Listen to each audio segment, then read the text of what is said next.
महत्त्वाची बातमी आहे राज्यातील पावसासंदर्भातली। महाराष्ट्रात पुन्हा एकदा पावसाचा जोर वाढलाय। पुढील 24 तासांमध्ये राज्यातील काही भागांमध्ये मध्यम स्वरूपाचा तर काही ठिकाणी मुसळधार पावसाचा इशारा देण्यात आलेला आहे।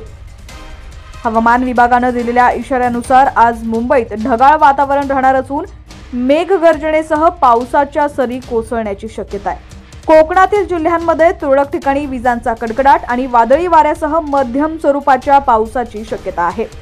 तर दुसरीकडे दक्षिण कोकणात आज हवामान विभागाकडून मुसळधार पावसाचा इशारा देण्यात आलाय। या पार्श्वभूमीवर सतर्कतेचा इशारा जारी करण्यात आलाय। बातमी पूर्ण पाहूया त्याआधी तुम्ही HPN मराठी न्यूज चॅनल पहिल्यांदाच पाहत असाल आणि अजूनही चॅनलला सबस्क्राइब केलं नसेल तर नक्की सबस्क्राइब करा, जेणेकरून आमचे अपडेट्स लवकरात लवकर तुमच्यापर्यंत पोहोचतील। तर उत्तर मध्य महाराष्ट्रातील जिल्ह्यांमध्ये तुरळक ठिकाणी विजांच्या कडकडाटासह वादळ, सोसाट्याचा वारा आणि मुसळधार पाऊस पडण्याची शक्यता आहे।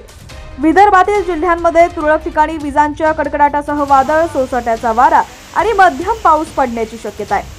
मराठवाड्यातही आज पावसाचा इशारा देण्यात आलाय।